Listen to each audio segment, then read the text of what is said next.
Hello guys and welcome to another Microsoft Flight Simulator video. Today we're going to be checking out the A320neo on this channel. Now I have already done a good few flights with this. Now maybe this video will be uploaded a lot later than maybe some people's reviews of this plane. Now the reason is obviously I'm recording these like 2 weeks in advance at the moment because I'm actually very ahead on my recording schedule. I've had lots of flight sim to be getting on with. Of course, with the Training Academy episodes and whatever, but never mind. Anyway, what we're going to be doing now is doing a flight. We're going to be going from Liverpool, EGGP, down to the lovely handcrafted airport of Amsterdam. So, yes, Amsterdam is one of the handcrafted airports. Now, I have used SimBrief. We'll be using the inbuilt ATC as well. As I said, I have made a plan on SimBrief. So that should be all good. So what we want to do, one really cool thing. Let me show you guys actually how we do this. So we head into SimBrief here. So SimBrief should be on the monitor. You can see here. You can see here's SimBrief. Just going to scroll down, and I'm not sure how that seems new on the pre-file. Now what we want to do is export it as, well, you can see here, look, FSX, P3D, and FS2020 are both the same plan file. However, I was originally going to upload this in FSX P3D file, but turns out they have the FS2020 one available. So go ahead and click that on save, and we'll bring that into there. The plan today is for us to be taking a good little flight down to Amsterdam. We've got the weight in pounds all sorted. You can see there's our route. So I want to go ahead and go in and get that up. So I want to head on here and we'll click load save. So I want to click load, and it'll take us to, I reckon it's going into our downloads. So there we go. And we'll go ahead and load that. So we'll let the game load up our route. There it is. So we're going to be taking the BART 1 Tango and then departing out and then along our airways and everything, and then onto our approach down into Schiphol. So that's all looking absolutely fine. Runway 27 was the plan out of there. That looks perfect. Into Amsterdam, the plan was runway 27. So we're going to plan an ILS runway 27 approach, and you can see there that's got our ILS in there. Now these circle ILSs, I have actually tried one in Belfast and the game doesn't really get on with them that well. So I'm going to try ILS runway 24 because the winds also suit runway 24. They have an RNAV runway 24. Should we do that? I'm not really sure. Some of the approaches into Schiphol are a little bit like this. We can do a runway 22 as well. Okay, some of these are a little bit weird then. They are quite weird. What about 18 centre? How about that? Whoa, that's a weird approach. Okay, yeah, so they are all a bit weird, these approaches into Schiphol. I'm at VOR. What on earth is that? Yeah, because unfortunately I have had a look, and when doing circle approaches, the default plane doesn't seem to get on with them that well, which is why I'm trying to get around it if I can. I think we're going to go with runway 27 then. We're going to use an ILS 27, fly the airport, and then loop round and hope the plane gets on with it okay. That's going to lead us to a route time of about 40 minutes. Now, if needed, I will pause this recording while we're in the cruise to make it a little bit shorter for you guys, but I think we'll be alright. And we're going to be departing out of, we're going to use ramp number 14. So we'll go ahead and set that, and it's the BART 1 Tango. Go ahead and set that in there, and you can see there we go, there's our route, 308 miles there. And we are, of course, as well, flying in the liveries, Airbus Easyjet livery. Remember from my video uploaded about a week and a half ago now, about all this. So tail number is going to be Golf and then Easy. Call sign is going to be Easy, and flight number is 7001. That's that, and in terms of this, we want to switch this over to pounds and get our fuel weights in. So today we are taking 12,023 pounds £12,233 of fuel. So we want to just take down the fuel a little percent. There's £7,000, £12,000. So there you go, 27% on the fuel is looking pretty good. They go £12,600, £400 more than planned. That's absolutely fine, and that's all in our proper tanks as should be. Okay. Actually, if I just dial back that slightly to 84 and 84, we should have 12,200. Perfect. Okay. Now, in terms of our weight, we have how many passengers? Now, we're using the assumption that it is £170 per passenger. So 170 times 173, that is £29,410 of passenger weight. So we want to go ahead and bring up... Actually, never mind, we have a takeoff weight. I forgot, we have a zero fuel weight.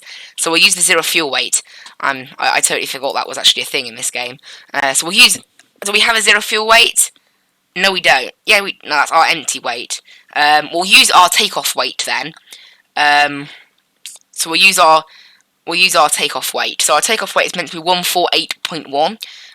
So I just want to put this up until we reach 148.1.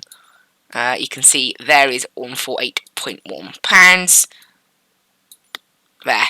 So that is that much weight. It's a bit full, really. Actually, I'm not sure if that's totally accurate. Maybe, I don't know. I'm not totally sure about that. Payload. There you go. Payload is 39.8. That's better. So 39.8. Now, unfortunately, this is a problem. You know, SimReef doesn't actually have a Neo yet, so the game may not be very happy with us about what we're doing. You can see there, look, CG is out of limit. So we want to go ahead and probably just take down the amount of weight in business. Take down the amount of weights. We'll put this to... Yeah, I think we've got too much payload on board, really. The game's not distributing it very well, basically. So we want to just put it mostly in the rear by the looks of it. So £10,000 there. And then only, you know, a bit less in this forward baggage. It's not the best of screens, this, really, to be fiddling around with this, but they're well. And then we're looking for a payload weight of a bit more than this, really. But as I said, unfortunately, that's just how this plane is, unfortunately. To set 10,000, there you go, set 10,000 in economy, and then that gives us a payload weight of 30,000, so we want another 9,000, really, if we can. So we're looking for 30,000 on the passenger weight, so we'll go maybe 20,000 and 10,000, and that should give us kind of a pretty good baseline. 10,000 and 20,000 on the passenger weights, and then the baggage weights we'll just do equal. And that brings us to, okay, right down to 4,000 then. And there you go, that gives us a payload of 39.4. We're looking for 39.8, I'm not complaining. That's absolutely fine. So we'll just head to weight and balance. You can see there, now the game is happy with how our aircraft is. So we can go ahead and head back into here. And we'll click on our nav log. You can see SimReef has already loaded in our cruise altitude of 33,000 today. So that's great. So that should be absolutely fine. That is absolutely great. So we'll go ahead and click fly. And we should load in. And I'll go ahead and pause the recording and I'll zoom it once we've loaded in. Although saying that, it looks like we're loading in very, very quickly.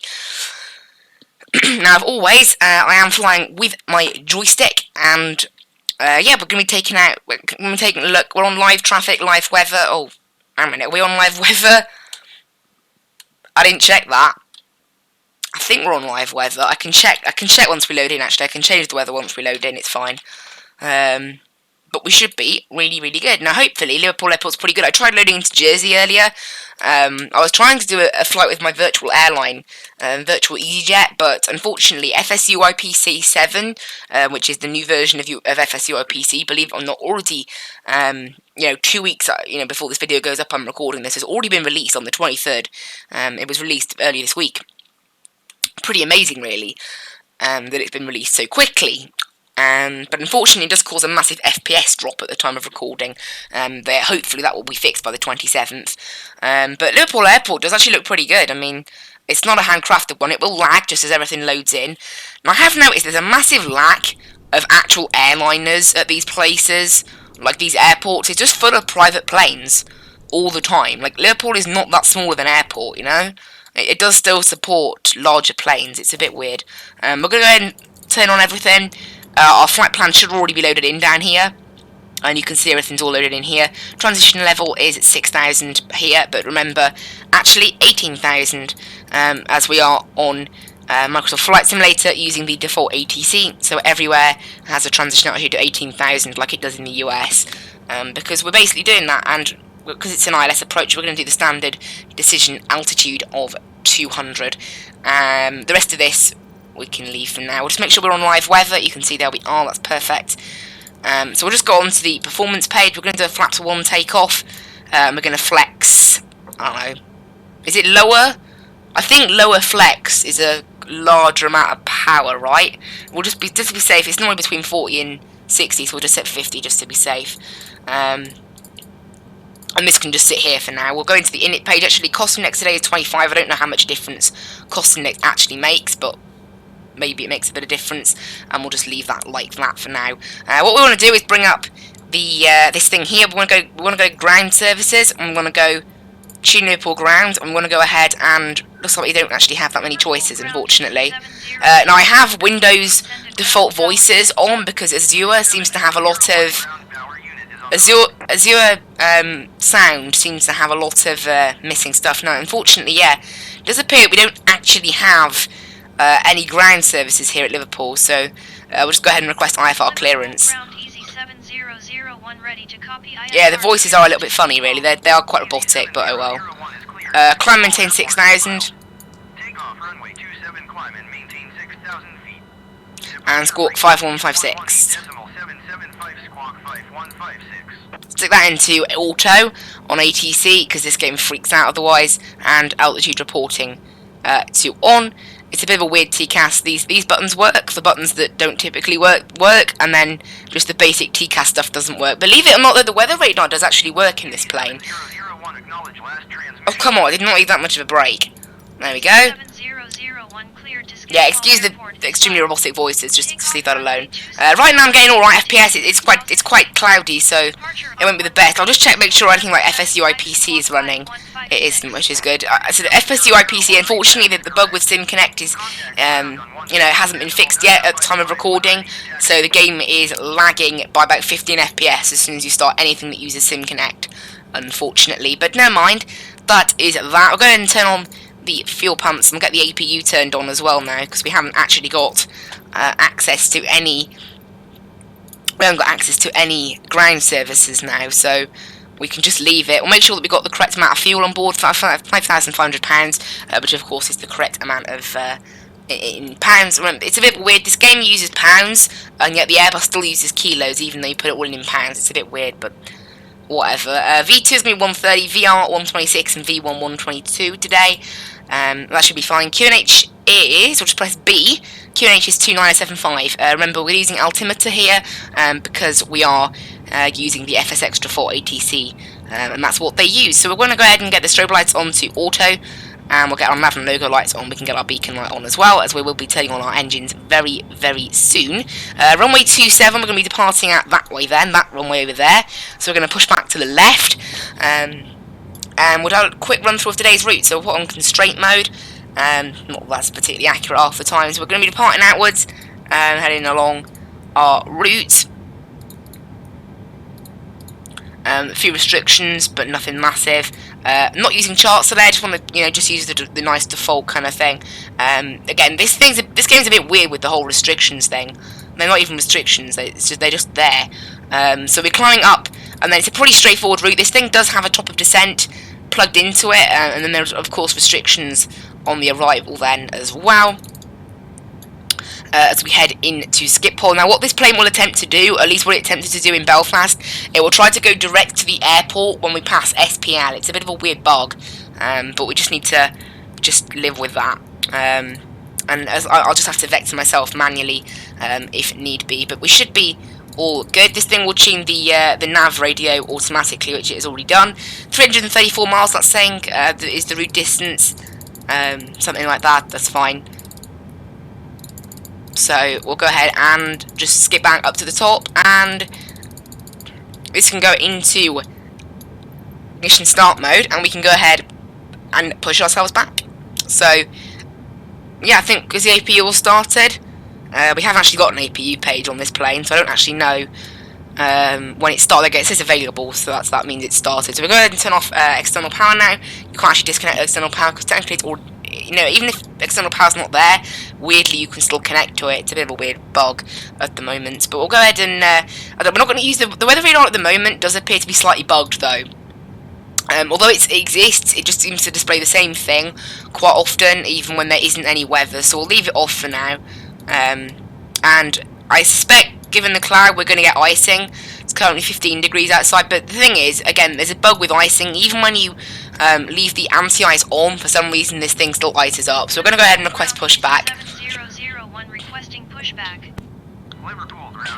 What? Okay, so this is a bug. What we need to do is just request it again, and it should work.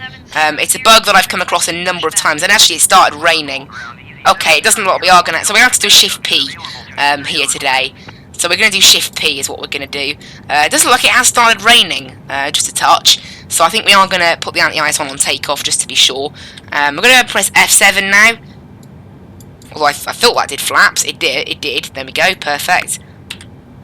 And what we're going to go ahead and do now is request taxi, and we're going to go ahead and click Shift P, as we don't have any access to that. And we'll go ahead and turn off the parking brakes as well. And we'll go ahead and flick on engine number 2.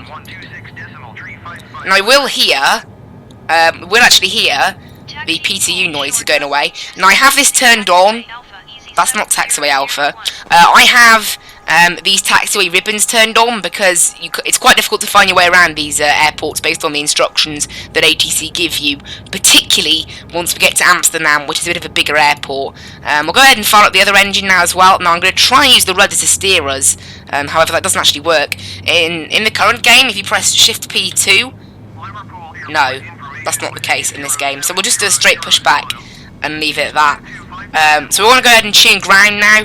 We've already been given clearance to taxi. We'll just wait for both engines to fire up. It's a very slow start to this A320neo, like in real life. We'll go ahead and flick the taxi light on, and we'll just let it. I don't know, the taxi light seems to actually light up the inside quite a lot. Now for my flight position, I've mapped it to Alt 3 as my custom mapping. I find that's quite a nice little place to sort of sit. We'll go ahead and I want to arm the speed brakes, but there we go, on the speed brakes. It doesn't show up here for some reason. It should, but it doesn't.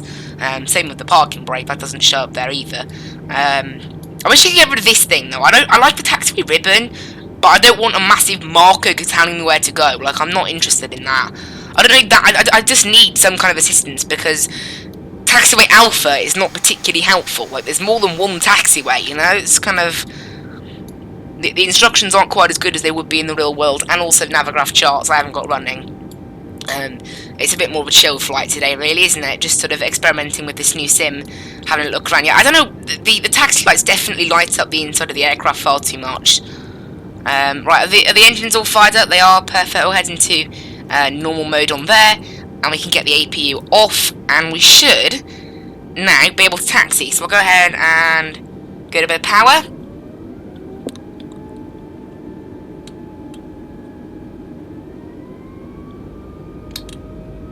And my rudder isn't working. There it is now. It does this a lot, unfortunately. My rudder axis is slightly dodgy because of what I'm using. It's a button that actually, if you push it in slightly different directions, it does different things. So it can be a little bit confusing. But sadly, it's the only button that I could really map to a rudder. Otherwise, it'd take up 2 buttons rather than just one thing. So, oh well. It does mean occasionally I go for the rudder and nothing happens. Like then, sadly.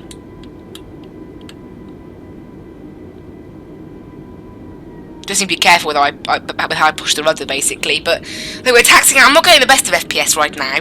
I don't really know why. I mean, my FPS was being quite good. Maybe it's because I've started recording. In Jersey, I was getting 40 FPS in this thing.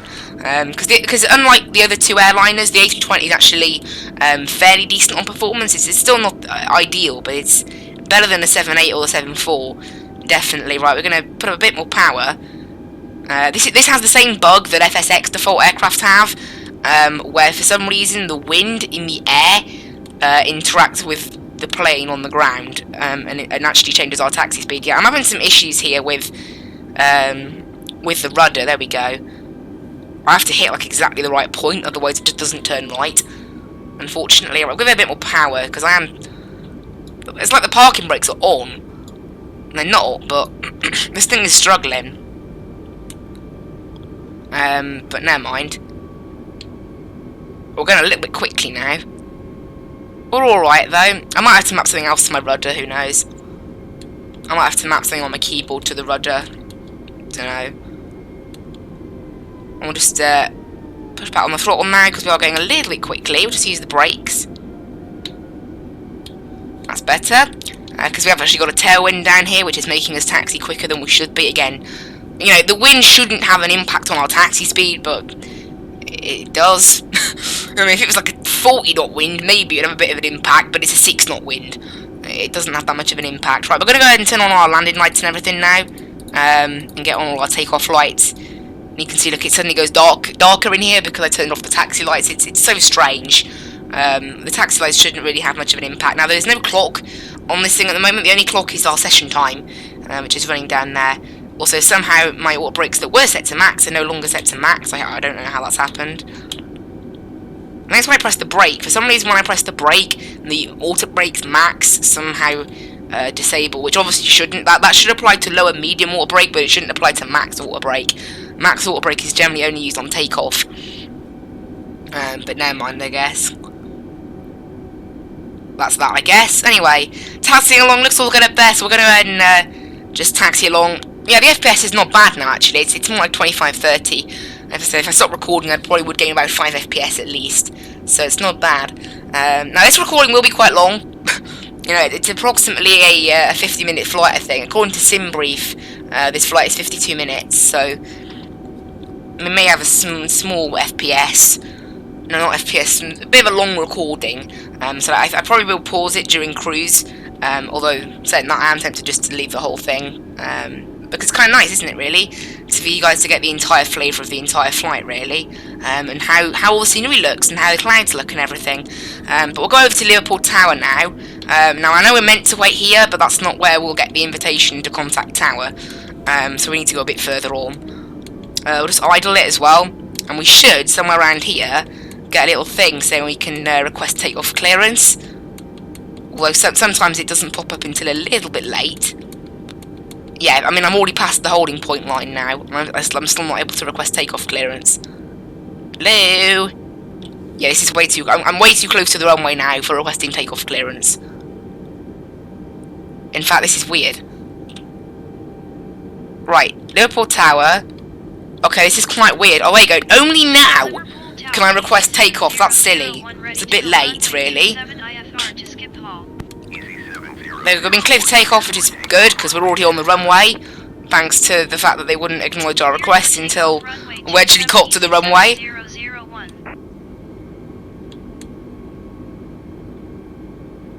Right, we'll push ourselves onto the runway. Not really any wind today, just a headwind of about 5 knots, that's perfect. Right, we'll go ahead and initial power, and flex sets. 50. It's very, very precise on this little yoke. No, this joystick. It's quite a small throttle axis, so I've got to be a bit precise. Now, this thing does accelerate like a bit of a rocket. It's not really like real life, but you know, 100 knots. There's already V1 and rotate. Absolutely crazy, really. It should not be rotating that early, but never mind. Although they have seemed to have fixed out how quickly it gains speed. Positive rate, gear up, and then literally straight away we want to head into thrust climb mode. Otherwise this thing just gains far too much speed, and we'll put the flaps up straight away as well. Not quite realistic, but it's what you have to do in this plane. And you can see there we go. We're now heading out pretty good over to Manchester. And you can see there we're climbing pretty nicely now. We'll just go ahead and push the plane down a little bit. Maybe I should have put the flaps in a little bit earlier. There we go. So you can see there you go, this thing is now going to thrust climb mode. It's climbing pretty nicely. We're going to turn right now onto our next waypoint. And this thing should, I don't know, it's very nice to flutter the joystick actually. I'll go ahead and turn the autopilot in now, and we want to go ahead and turn off all the lights that we weren't using apart from the landing lights. Again, I don't know how it lights the inside, it just does. So you can see up we climb now. This thing has actually just blown straight past 250 knots, which it shouldn't have done. I don't know why it has, in fact. Right, we'll go back in. There you go. I've gone back into manual throttle, and it seems to. I've gone back into auto throttle. Yeah, for some reason, the auto throttle is just deciding that it wants to just go blasting past 250 knots. So I guess I'll take control of that manually then, shall I? There we go. Finally, it is now making the decision. Yeah, the auto throttle is a little bit dodgy in this aircraft. Just ignore that. It's blown straight past 250 knots, but it will make an effort to go back. I'm sure eventually. Anyway, we'll put this into 40 nautical mile range. Now this thing's just making the right turn over to the next waypoint on the SID. Yeah, as I said, you can't really fault it too badly. It's just a little bit, you know. I mean, it's a default aircraft at the end of the day, and it's not going to be perfect. So it does occasionally blow over. Right, up to flight level, well, not, actually it's 11,000 feet, because you can see there, they're saying 11,000 feet. Really, at this stage, I would go standard pressure, but if I press B, that doesn't happen. Generic 846, there should not be a generic. There shouldn't be a generic. I'm using AI traffic, but I'm using real life traffic, but whatever. And there's an air transat in the area. Look at these. Look at these absolutely. Honestly, look at these absolutely beautiful clouds. And this is on medium, remember, you know? I mean, it can go a lot better than this once you turn it up. You can see now, this thing's at 250 knots, it's climbing like an absolute rocket. Well, to be fair, they have sorted that out. I mean, the real-life Airbus does climb at about 3,500, 4,000 feet per minute. Below 10,000 feet, because... Well, oh, yeah, I always forget to ignore the instruction. We'll do that now. Although it's not quite realistic, it's better than it was in the preview build from what I saw from other YouTubers. Obviously I didn't really have access to the preview build, unfortunately, but never mind. Looking outside though, we're going through the clouds here. I didn't switch on anti-ice, because it wasn't raining in the end, and they didn't look like too thick cloud. You can see it's only just gone negative temperature outside, and it's absolutely fine. There's 10,000 feet as well, so we'll go ahead and retract the landing lights, and you can see there, this thing is now gonna, well, it looks like we've got a bit of turbulence. If I switch on, also that keeps happening, where they say that the AI are like 20,000 off their altitude. I think there's a slight bug going on, but you can see if I turn on the weather radar, it's clearly a little bit bugged. It's obviously, the weather's obviously not that bad outside, you know. So it's obviously exaggerating a little bit, but it's good to see that it works, even if it's a bit dodgy. It's good to see that it's there. They do suffer from the same annoyance as the default ATC in FSX, where they'll only assign you an altitude literally just as you reach the previous one that they gave you. It's a little bit annoying, but what can you do, I guess. So yeah, we're climbing a bit too quickly, really. We're already at 12,000 feet, which we sort of shouldn't be, but what can you do, I guess. Making our way along the SID still, climbing up to flight level 330. Now, a tip, because you know, generally if the ATC isn't full, they will just give us clearance straight up to 330 no matter what. Every time we pass our last assigned waypoint, no, our last assigned altitude, we just need to watch it. If we go past it, then they won't assign us the next one, so we do need to be a bit careful of that. But we should be pretty good, really. I mean, you can see after a while, the climb speed does start to come down to rough normalities. It's still not the best, maybe, but it's better. Oh, bit of turbulence there. A little bit of turbulence. Right, we're going to make a left turn to the Pole VOR now, as we climb out of Liverpool. I am expecting some dodgy frames around Amsterdam, honestly. Normally it's a bit laggy in busier airports, and the fact that I'm recording at the same time, you know, this 1060 handles the game well, but the bigger airports and things, it does still struggle with a bit. Obviously, as optimization comes in, it should be a bit better. I can always turn it down to low, I guess, but, you know, I like to keep it on at least medium. Because the game doesn't look quite as good on low, but medium and above, in my opinion, this game looks pretty lovely, really. I mean, high end is really where it starts looking lush. Obviously, on my other new PC, that can run high end quite well actually, which I'm really impressed about. You can see we're passing transition altitude now. Well, it's not really transition altitude. It's what's transition altitude in the US, and therefore is in the entirety of this game. It would have been nice if they could have modelled that maybe slightly more realistically, but I'm not complaining really. It's you know, you can't really expect everything to be totally realistic out of the box, honestly. Unfortunately, like literally all of these pages are pretty much in AWP. I think literally every page apart from engine is in AWP. But you know, I'm not really complaining. Also the FPS does improve a bit as you get higher. I mean, right now I'm getting a good nice 30 FPS, 25 FPS. It's in smaller planes in this PC. I typically get about 45, 40, and then in the bigger planes it's more like 25, 30. It just depends on. But again, in a flight sim, anything above 25, 30 is pretty decent. You know, it's not particularly stuttery. It's pretty nice. And if I go outside, you know, I'm getting 36, 40, 46. I'm getting around 45 FPS outside on average, so it's much better. You can see there they should give us further climb clearance. You can see there they are. So you can see why I didn't let it level off, and you can see it's kind of better like that because it means we can climb a lot more level. You can see we're passing the pole VOR now. Pole Hill, is that what it's called? I think now this will be a good test of the fuel burn of this aircraft. Because obviously they have loaded it up with a proper amount of fuel today, £12,000, so it'll be interesting to see what happens. Obviously SimBrief isn't quite realistic because I'm using an A320 on SimBrief, not an A320 Neo, because at the moment SimBrief doesn't actually have a Neo in it. I'll have to try and maybe see if I can. I don't know. I think you can download a profile into SimBrief, so I'll see if I can find one and put it into SimBrief, because it's obviously quite useful to have the proper plane. But you can see it looks absolutely beautiful now. We're above the UK. Very, very cloudy down there, but again, it's the UK. What do you expect? You can see if we remove the ATC, you can see that's what we've got to look at. Look at that, honestly. I mean, even on medium, you can see some slight weird textures in the clouds on medium, but overall, it's absolutely lush. We've got another layer of cloud up there. I'm not sure whether we'll come into impact with that. We are climbing a little bit too quickly for what we would typically at this level with an A320, but again, it's still not that bad. I mean, 2,500 foot per minute is not too bad. I'm liking the Easyjet livery, pretty accurate really, considering it was just made freeware on the community just days after release. Very nice.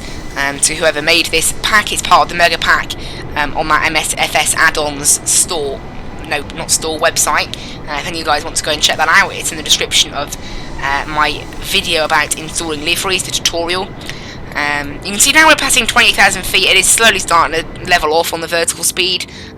Typically at this point in the A320, you'd be at a vertical speed of about maybe 1,200 feet per minute. So it's not quite accurate, but it's alright. Again, I don't really know about the Neo either. If the Neo does have better performance than the other one, then that's fair enough. So you can see they've now given us clearance up to our cruise altitude today. So there you go. Yeah, we've been given clearance up to cruise altitude. It looks quite nice outside, really. I think we'll be descending. I don't know. I think we'll probably have quite a while before we have to descend. The game thinks we are going to reach cruise altitude at Aptos, and then we'll be descending somewhere around Supal, I think. Now this game will actually this plane does put in a top of descent marker, but it doesn't actually have VNAV. It just has a top of descent marker. Now, if you design the flight plan with ATC, it does that. However, I didn't design this flight plan with ATC, so it may not. If you guys remember, obviously we did this in SimBrief. If we have a look at our nav log, we can see exactly what we're doing today. Also, I have a go. People were saying that if you turn off the VFR map, apparently it increases FPS. I want to test out that theory. So right now I've got 27 FPS, 28 FPS. So if I turn off the VFR map in here,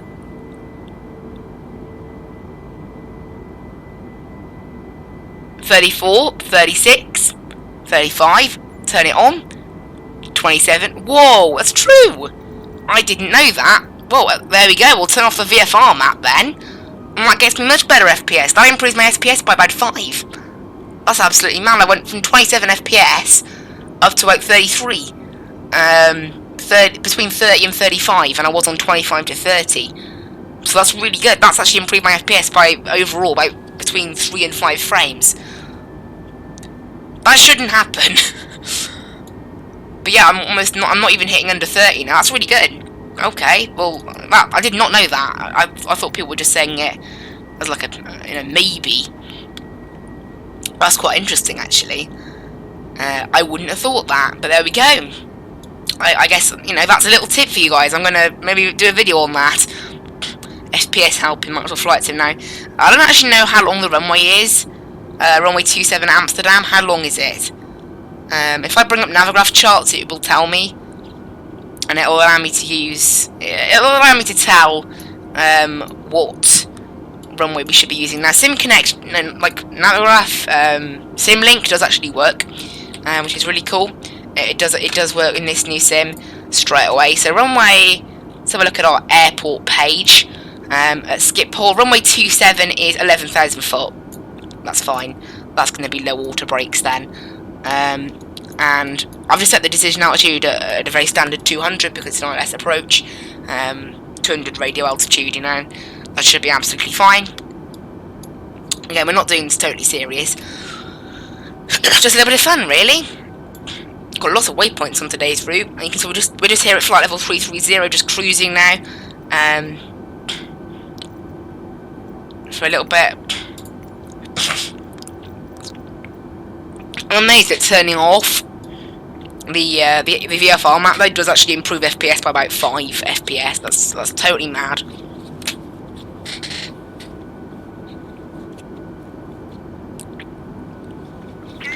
But I'm definitely going to do a tutorial. Oh well, they actually give I didn't know that. They actually give the AI transitions as well. That's really cool. That's really cool. The default ATC in this, they can give out transitions, they can give out ILS approaches, they can even give out speed instructions. They are really, really good.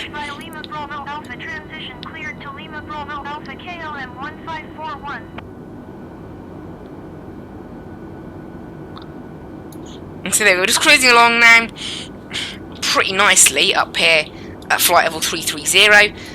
So we're not going to be descending for quite a bit. This distance counter is not accurate. You can see we're 92 miles into the flight, so just subtract 92 from that. But we'll be 92 miles into the flight at Giplo. So when we get to Giplo, just subtract 92 from 334, and that's our distance to go. It would be nice if it counted down rather than just displaying the overall distance, but what can you do? And the ETA is totally broken as well. I don't know why, but the ETA, somehow we go back in time. I mean, like 810, 809, 810, 810, 808. The ETAs, and then somehow nothing. Yeah, the ETAs are totally broken in this. But oh well. I can't actually see a total descent on here, so it must only work when you're doing other things. When you're using the default flight planning, which is a bit of a shame. Yeah, these planes aren't quite vaccine ready yet, and unfortunately, it would be nice if they put in some proper VNAV stuff. I think they are planning to. It's on their known issues page on Steam. It's definitely on there. If you head to here, and you go into Microsoft Flight Simulator Game Hub, you can go into discussions, and you can see here known issues, and they have a bunch of stuff about everything. Whoa, there's a lot of issues now. Well, that's interesting. So you can't fly to Keflavik. That's good to know. Yeah, peripherals, I know about that. That's definitely... So you can see here, look, VNAV is partially implemented. So they know it's an issue, and that means that they do intend to hopefully fix it, which I'm kind of hoping. So that should be nice. By the looks of it, yeah, don't fly to Keflavik. So we won't be doing that. We won't be flying close to Keflavik at all then until they fix that. So on the 27th, they are planning to have a patch. Obviously, by the time you guys see this video, it will be the 27th. I'm planning to upload this video on the 1st of September, I think. I'm massively ahead of myself in terms of uploads because I've been doing quite a bit on this new game and on Train Sim World 2. This week, this past week, the 18th and the 20th of August, it's been absolute, just so nice for gamers. We've had, Microsoft Flight Sim release, and then 2 days later Train Sim World 2 release. It's absolutely mad. Two really good games. Train Sim World obviously being a pretty amazing London Underground simulator with the Bakerloo line, and just, you know, the Train Sim World has always looked amazing. Over to London Centre then. But yes, right, over to London Centre then. Hope you guys are enjoying the content, by the way. Now I was thinking about possibly pausing this recording for this, but I think we'll keep the entire thing on here now. Obviously, our lack of a VNAV profile doesn't really matter on here.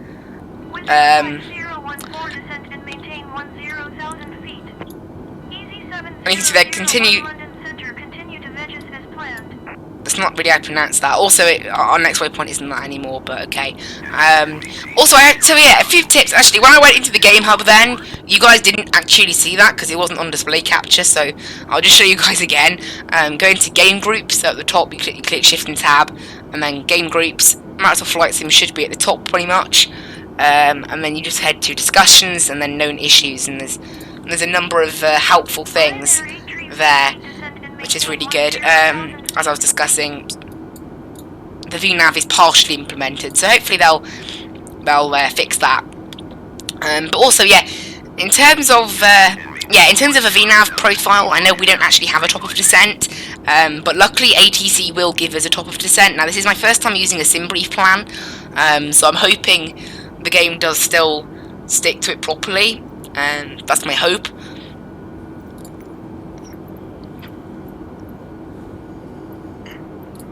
Bit of a checklist as well. I mean, if it turns out that disabling some of these options improves FPS, which it definitely does with a VFR map, I can confirm that now, having tried it in this video. So it's quite interesting. Because we don't really, you know, in a plane like this, you don't actually need the VFR map, so it's quite interesting that, you know, I don't even know how it docks FPS really. I mean, it wasn't loaded in anywhere. It just happens to lag it out. It's quite strange, really, but never mind. So there's a Wizz Air on frequency right now. This is all the real-life traffic. So if we go on to FlightAware right now, which is the server that they use, if you go on to FlightAware, you will see all of these things, all these planes whizzing around. It's really cool, I think. Yeah, this bug seems to happen a lot. The AI don't descend properly. Who knows?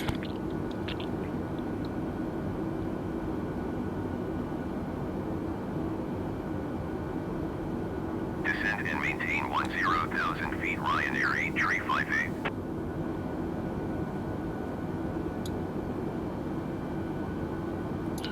Yeah, the clouds out there are looking very, very nice.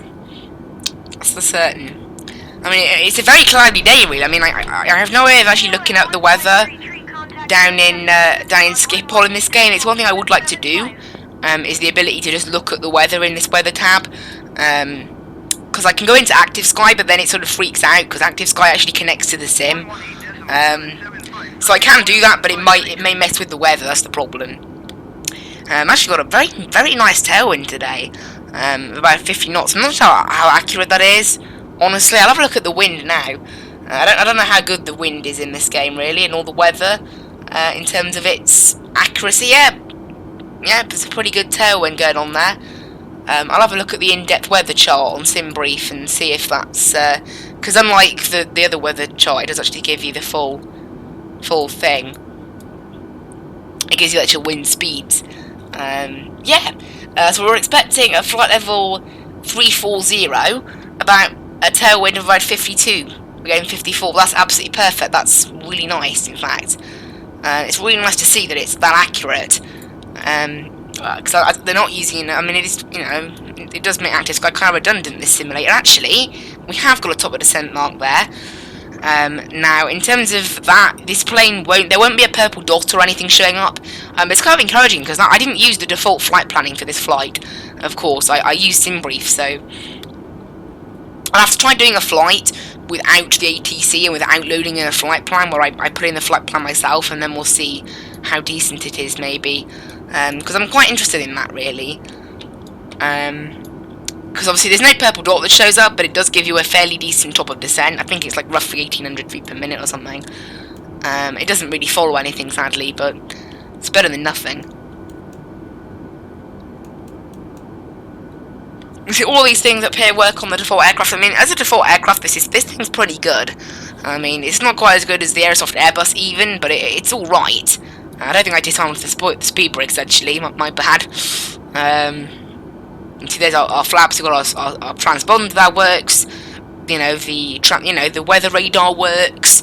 All the comms. I had a go at connecting to. Weirdly, look, the comms don't actually react to ATC. So even though COM 1 is tuned to 118475, it doesn't show up here. But interestingly, I had a go at connecting to VPilot and tuning these frequencies, and they do.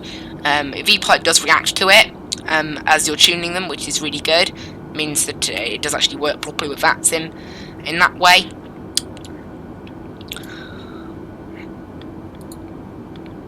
Shame you can't open the window though, so shame that's in op. I mean, if you could just open the window, that'd be really nice. But you can see now the cloud is actually starting to clear up, I believe. Is that actually... I don't think that is Holland down there. We're just passing... Actually, it might be... it may be around Norwich area. I'm trying to work out what waypoint we're at. We've passed... Okay, next waypoint is... Okay, this is a slight bug. This game's going direct to Epos, but our actual active waypoint is bold, so just ignore what it says there. So I'm trying to look actually at where we are.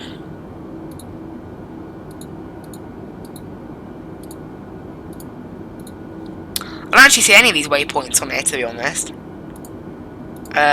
These waypoints are not accurate. Okay, so I think something has gone a bit weird with moving everything over into the default nav database, because none of these waypoints are on my route, like Dolas. It's not there. I don't see Lamso anywhere, do I? I mean, I do, but not everything, and Edpost. So something has gone a bit wrong with the waypoints. It has put it in the default game.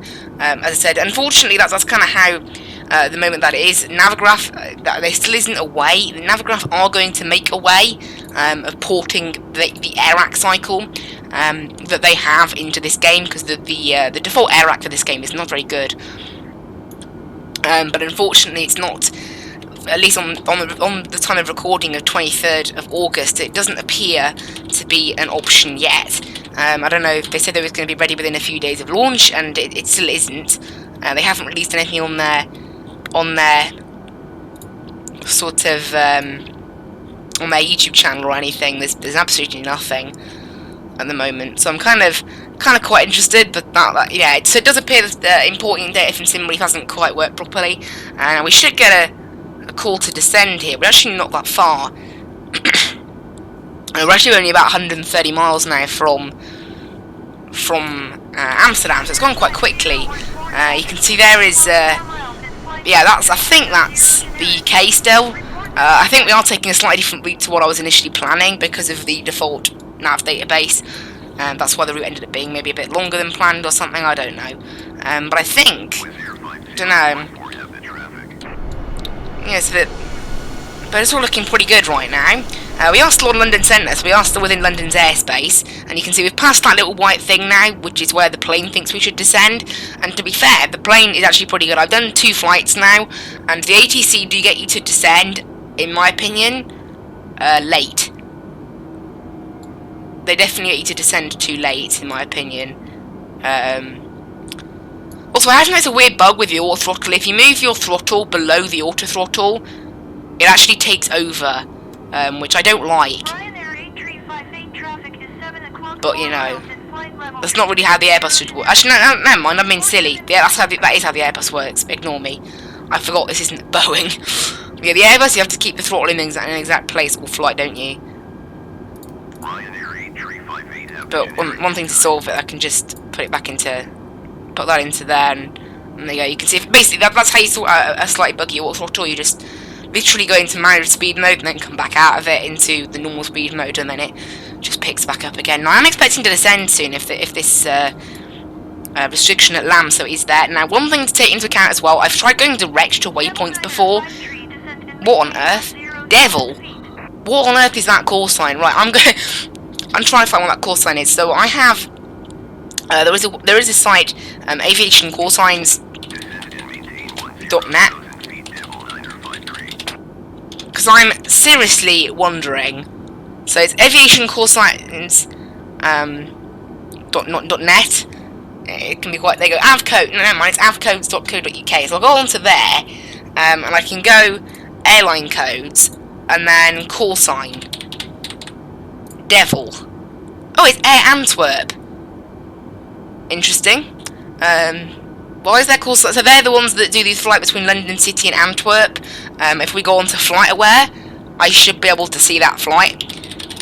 So if I search Air Antwerp 953, it should bring up the flight that they have on FlightAware. So you can see it's here on FlightAware, and it's en route. So this is what I find amazing. So you can see here, you can see there is the Air Antwerp Embraer 190 going from Amsterdam to Newcastle. That's interesting.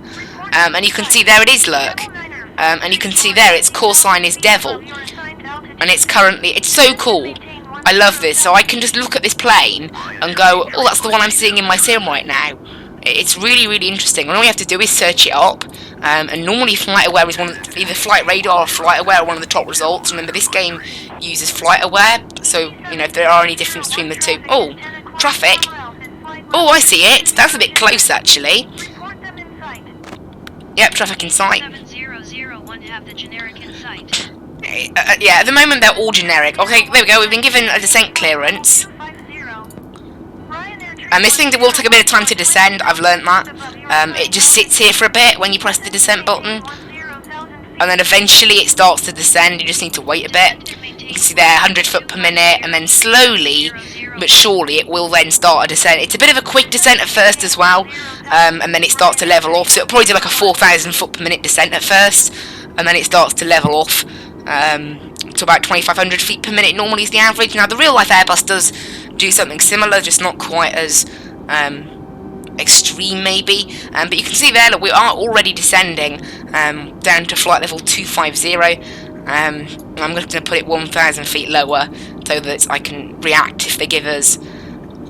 Actually, I need to click on it as well, because again, getting restarted from a descent on this plane, like a climb, there is obviously a delay. As you just saw there, you can see there this thing descends at a pretty good speed really once it's started. You can see, I think again, where this plane's top of descent marker was more accurate than where the ATC told us to descend. If we really had to be at LAMSA at 16,550, which I don't think is quite accurate really, and sadly you can't actually change these restrictions as of yet anyway. Yeah, you can't do anything about it, unfortunately, but if we didn't actually have to be there, then this plane's top of descent marker would have been pretty accurate. However, the ATC's top of descent, no, it probably not too accurate. It's alright. I think maybe the plane is a little bit too slow, but it's alright really. Overall, this plane, it's pretty good. So I'm getting much better FPS than I was used to now, even flying into a busier area. Now in my old sim, Amsterdam did massively lag it out because of the very high intense. Amsterdam is a very intense airport because of the amount of AI and things, and obviously this one being a handcrafted airport as well, it will have custom buildings and custom everything. But yeah, in the end, it's not been a too long flight really. It's basically straight up, straight down, a shortish flight like this. So it's quite nice. We're only, we're probably only about, I don't know, a few miles away now from Amsterdam. This is not quite accurate. We're actually by LAMSA, so probably about 100 miles away right now. 120 miles, I think, something like that from Amsterdam. So we can ignore that. Again, it's a slight bug with this. It thinks that our next waypoint on here is Tugal. Ignore everything that the FMC says. Honestly, it's not really that accurate. You got this screen is much better for that. But you can see we're probably given further descent clearance now, hopefully. So you can see I've set 240 in there. So when we pass 25,200. We should be good. Now, when I pass below 18,000, they won't actually give me an altimeter, so I'll have to press B to set the current altimeter. That's how it works in this game. Sadly, that's just how it is. Okay, they didn't actually clear me any lower, so we'll just have to. I honestly thought they would, but there we go. Oh, and now they have, and you can see that. Oh, that's just to tell us that we're too high. So luckily we're all right because I noticed before we got too far. So you can see we've already done that. They'll probably just tell us to descend now, won't they? Yeah. Funny. Funny. So this thing again, we'll just wait a little bit before it starts descending again, as it always does. I don't know why it does it, but there is always a little bit of a delay on the descent. It's like it's processing. I think it waits to throttle down before it starts. That's what it is. But again, you can see here. Look, 15,000. So that implies that it's under transition altitude, but they haven't given us the altimeter. It's quite silly, really. But you know, you can't say that this ATC will ever be realistic. Totally. It's a little inbuilt ATC, you know. I mean, weirdly, I think we will have to test Pro ATC because Pro ATC does appear to work with this new sim, just out of the box, which is quite funny. However, it does use Sim Connect, so obviously that will lag out the game. So I probably need to wait before I experiment with anything like that sim, or any kind of virtual airline or FSCY PC. I need to wait for that patch to come out, otherwise it gets so laggy. Because there is a bug at the moment, at time of recording on the 23rd of August, where anything that uses Sim Connect, as soon as Sim Connect becomes active in the sim, that's it. You've lost at least 15 FPS. I tested it earlier to see, and it's bad.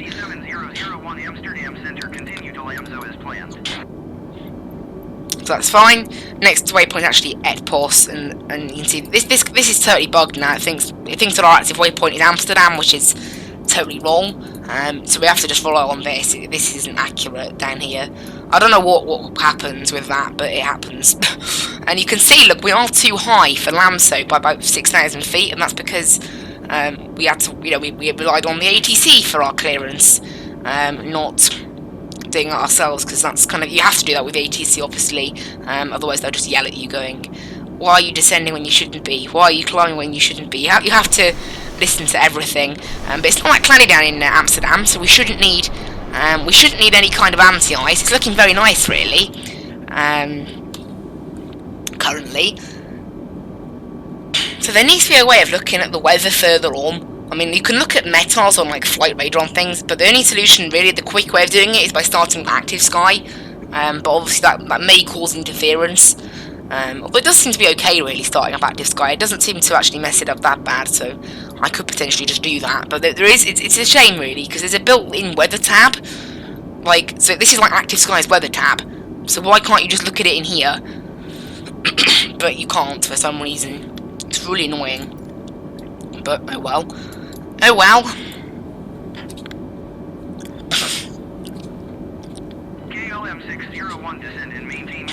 Since we're going to be hearing quite a few KLMs on the radio. There's a Delta as well. Now they're all going to be basically just generic aircraft, the majority of these. We're passing flight level 180 now, so we can go ahead and... So we're going to make sure we're in QNH mode, and press B. And you can see there that sets our altimeter there, which is great. So this thing will just continue to descend now. We'll just check this, and I can't actually see what the winds are, so I can't really plug any of this in. I need to get active sky working, honestly. Although I do know that the QNH is 2987, so I can plug that in. I think it needs to do 0.87. I don't know, this thing might only want it in QNH. It just puts in 30, that's great. That shouldn't happen, but okay. I think it's like 1011, maybe, this QNH, 1012. So we'll put that in. Temperature, I don't actually know what temperature is, so again, we can't really be told any of this. So you can see that we're just going to level off at 15,000. We are still slightly too high, but we're alright. And then we'll have to hold at about 7,400 feet for a bit, probably. I don't know where we're going to get cleared down to now. We haven't actually been cleared to descend any further just yet. But obviously the ATC is also busy with the KLM at this moment. So that might be a reason why. But it's a pretty nice looking livery this, gotta say. It's very nice. It looks pretty accurate, really, for Easyjet. Pretty accurate. Okay, we've been cleared down to 5,000. I've just noticed they've gone 250, 150, 5,000. That's how they've descended us. Now this thing does actually stick to altitude restrictions, so if there is one there, it will adhere to it. And you can see, look at, they're all like out at or above. It doesn't really make any sense. 7,500 or below, and then 7,500 or above. It doesn't make any sense, but we'll just ignore that. Obviously, I can't change any restrictions to match real life, sadly, so we're kind of stuck with that. But no mind. Down we go. So this thing's going to start descending a little bit more now. You can see there's the clouds. I think it probably should have loaded in Schiphol by now. I'm not getting any lag just yet, because we're not that far away. You can see, you know, we're less than 60 miles from the airfield now. Closing on 40 miles from the airfield now. What instruction did they give us? Descend and maintain I already acknowledged that one. 001. I'm positive I already acknowledged the 5,000 one. Or whatever. Oh well. Maybe I didn't, who knows. A bit of a long video this one actually, but never mind. Descend and maintain 10,000 feet, Ryanair 2432. We're not going to be stuck at 7,500 for a bit, I think. That's obviously just how the restrictions go here at Amsterdam, really. Make sure you just press B, make sure the altimeter is correct, and we should be all good, really. Looking quite nice outside, this lovely little Easyjet livery. Now, obviously, of course, we are also... This thing, unlike the real-life aircraft, which slows down at 11,000 feet and then descends, this one passes 10,000 and then immediately slows down. It's not... So you are often speeding a slight bit below 10,000. It's not the most accurate. What? What on earth? What? Okay, we have got a bit of a bug here going on. They want us to climb to 12,000, so I'm not really sure about that, but... Okay, I'm a little bit confused. Maintain 12,000 feet. So we've been cleared the arrival, but they want... Cleared to Schugold, Easy 7001. I'm a little bit confused. Yeah, climb to 12,000, really? I mean, that doesn't sound quite accurate, but okay. Sure. It's a little bit strange. That's definitely a little bit strange. And this thing is not even climbing. Hello? Okay, there you go. It's now fun. There's always a delay. It's like the descent. But yeah, there's a bit of a weird... I may have run into a bit of a bug there. I don't think we really should be climbing. You know, they were told to descend to 5,000, so it's a bit weird that they then tell us to climb afterwards. It's a little bit weird. So you can see here, look, they actually do have speed control under us. So you can see there they want us to do under 220 knots. So we'll set 215 knots. I think that's really cool that they do that. So obviously that's going on because of of the transition in real life. I have flown this many times, this approach into Amsterdam. I do know there is a 220 knot restriction. Now, I didn't know whether they'd stick to that or not, but obviously they are. It does mean we're going very slowly now. This is my concern. When I flew into Belfast and did a transition like this, the aircraft went direct to Amsterdam after a while. It's a weird bug that occurs. Sadly, it does sometimes happen, so hopefully I won't run into it, but I may. I think we'll just do the maximum 220 knots, you know. I want to go as quick as we can, really. But yeah, for some reason, the ATC, don't want us any... They want us to just stay at 12,000 for now. I guess they must have their reasons. We've gone down to 20 nautical mile range now, and you can see we're not that far from Amsterdam, about 40 miles now from Amsterdam. So I would want to be descending a little bit lower now. I think they're probably waiting maybe until we pass this next waypoint. I don't know. And so there's where our top of descent. The plane thinks our top of descent is. Yeah, the ATC, the AI always seems to have a problem with maintaining 10,000 feet. I don't know why.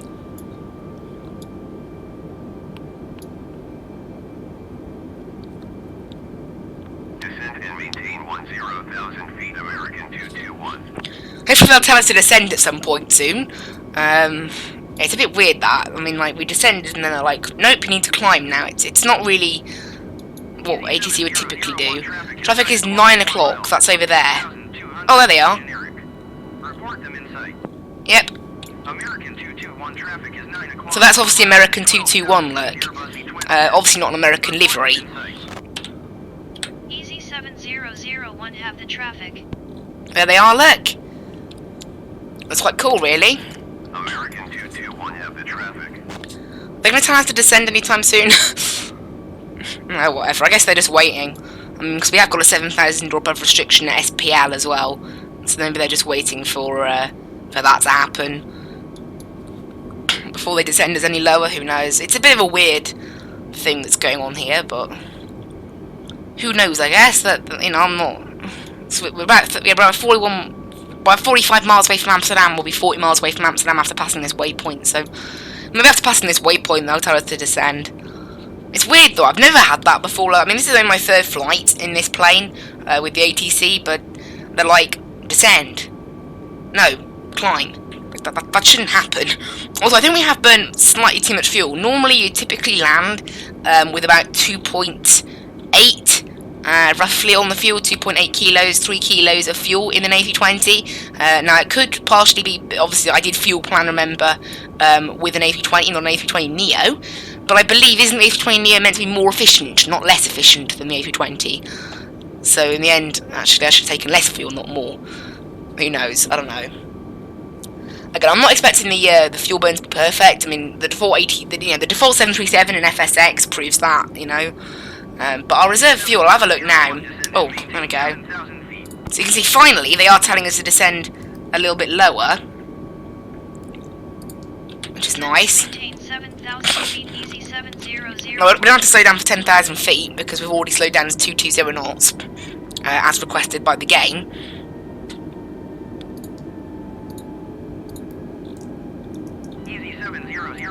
You can see they go over to Schiphol approach now. So this thing wants us to go over to approach. So I'm having a look now. So our reserves was meant to be 2.6 plus 2.4. Leaves £5,000. So we're looking to land between 2.3 and 2.6 maybe, depending on how much fuel we use. So actually, it must have been that where is our alternate? If our alternate is really close by, then that explains it. And yeah, it's Brussels. So obviously the shorter the alternate, the less fuel you'll take to land with. Landing lights can come on now as well. This is actually doing a very slow descent. That's quite weird.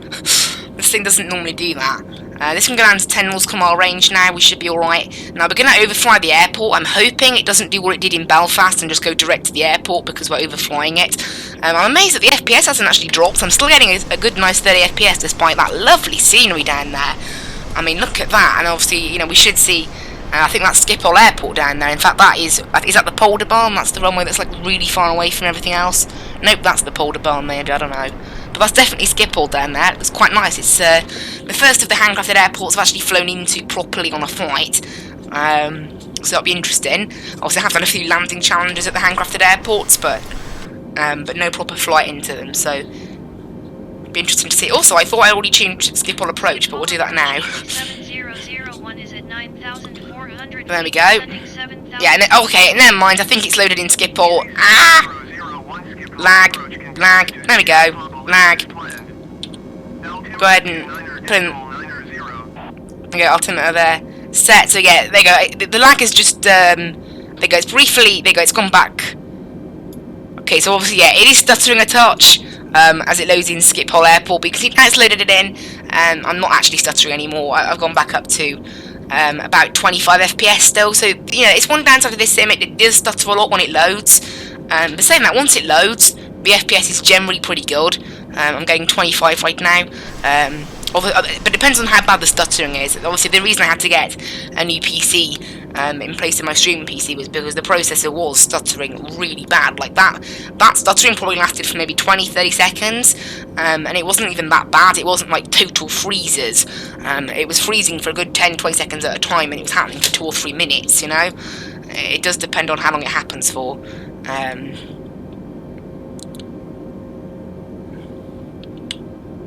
That's the smart camera. If I hold it down, look, it takes us to our. I think that's our landing runway down there. Look, you can see Schiphol Airport looks very nice actually. Obviously, it being a handcrafted airport, you would expect it to be quite nice. We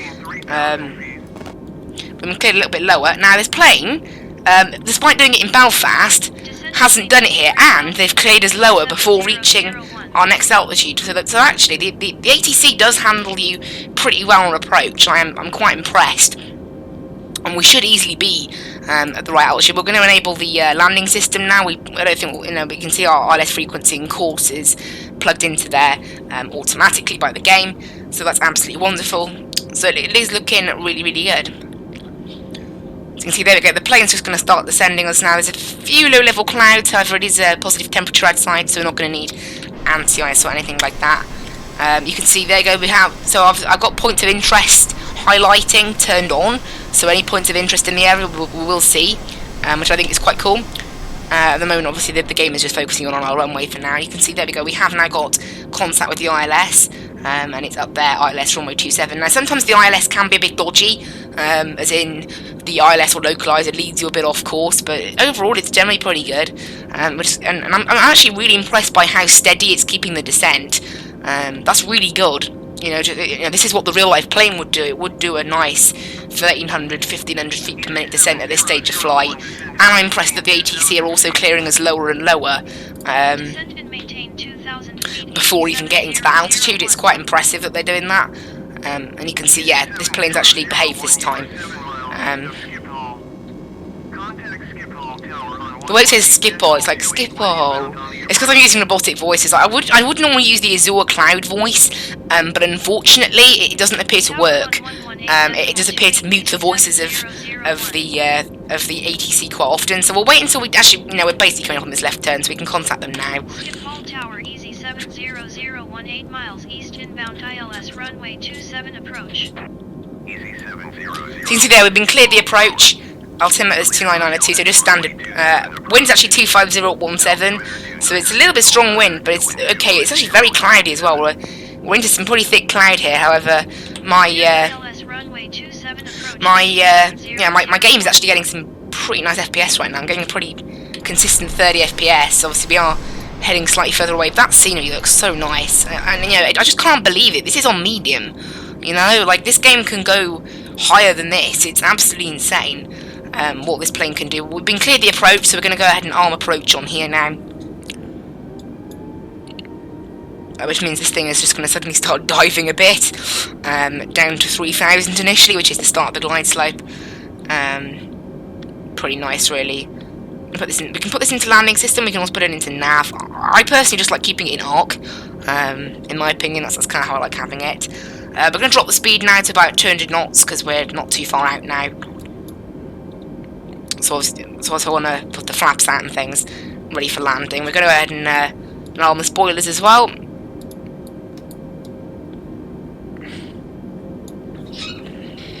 And we'll let the speed just drop back. You can see here, this plane is now sort of keeping us back quite nicely. I like to use the keyboard for the flaps, and there's not really any buttons on my joystick, and the flaps is just F6 and F7 on the keyboard, so quite simple. Been a bit of a long video this actually, but it's been pretty good fun. Go ahead and drop the airspeed now to about 180 knots, and then 160 then on final, because we're actually only currently we're 10 miles out, so we're not that far away. Obviously, Schiphol Airport is a little bit quieter than usual at the moment. I mean, obviously, what with air traffic not being as busy, as it normally is at the moment, it does mean that we have got less traffic in the game because we're using real live traffic. It's quite cool with that, isn't it? Really. We're gonna go flaps 2 now. I can try and get a wing view set up. If I go to showcase and then fixed camera, one of these should be a wing cam. Hopefully. There we go. We can't move them around, sadly. That's my only criticism. You can't actually move these fixed cameras around, but look at that. Just look at it. Like, it looks like real life, It actually looks so good. Right, let's bring back up the camera menu quickly. And put us back into cockpit mode. There we go. Right, that just looks so nice, doesn't it, this game? It's absolutely insane. I'm going to use that as a thumbnail, I think, for this video, but it's absolutely insane. Right, we're going to go ahead and drop it to 160 knots now. And flaps full. The harbour slow down, and then the gear can come down now as well.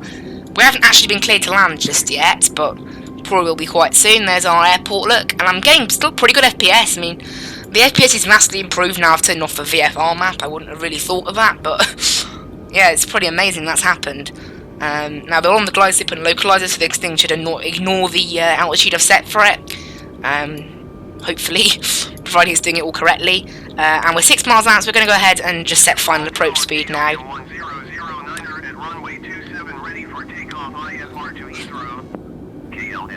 So the plane's actually been cleared to take off. We are still 5.5 miles out, so there should be enough room for a plane to get out in time. If we zoom in, we should see it. Actually, I can't quite see it. Right, we're going to go ahead and take control of the plane now as well. So autopilot out. Obviously, this plane maintains auto throttle until landing, and then we idle it. And then obviously I have reversers and rudder and all that stuff mapped, so we shouldn't have any problems. But yeah, this will be a bit of a rough landing, so keep that in mind. It's actually quite windy. We've got 22 knot winds right now. Somehow we've been cleared to land despite the fact that the plane is departing, but okay. Cleared to land runway 27 easy 7001. Because this game is a bit weird at the moment. It doesn't seem to actually react to anything on the runway. Like, I was taking off from Gatwick, doing a flight. It was my first flight. And I was wondering how it handled Gatwick, really. And I actually, on my takeoff roll, there was actually another plane just taxiing down the runway, and it was like, what? You cleared me for takeoff, you stupid AI. But yeah, the ATC seems to do that. I think that's Shamrock 603 there, and that's the KLM lining up. So you can see it's getting quite busy, actually. It's busy enough. You've got a Shamrock. Yeah, this wind's actually quite bad. Get myself back on course, but you know, I'm on a bit of a test for my first landing, for my first proper landing with this joystick after doing a whole flight rather than just a landing challenge or VFR. Yeah, it's my first A320 landing. That isn't a landing challenge. Right, I'll go ahead and pitch the plane down. Actually, we're a little bit high, as you can see from the pappy lights and the glide slope. The glide slope and localizer do both work really well, which I'm quite impressed with. It's quite nice that. I think the KLM should depart in time. In fact, Eddie's actually still sitting on the runway, so hopefully we'll be okay. I don't think they'll tell us to go around.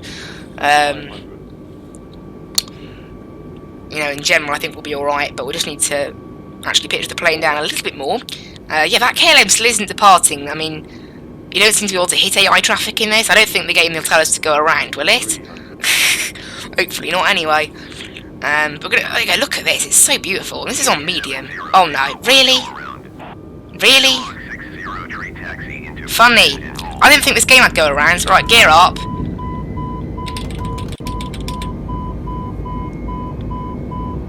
Going around easy 7001. Funny. It's already a long video. Really? Funny.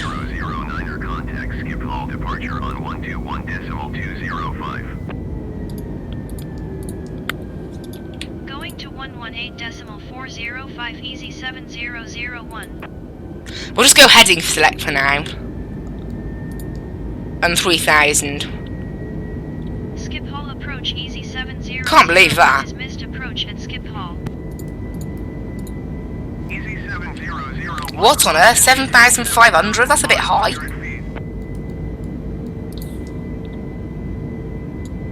Schiphol approach easy 700. It's a little bit higher. Approach at Schiphol. Also, this thing's having serious issues maintaining this.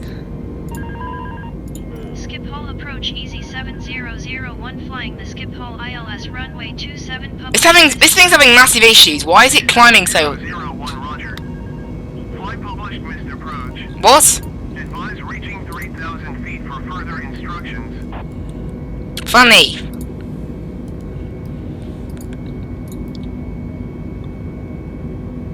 Right. Because I don't know what the published missed approach is, so I'm gonna have to.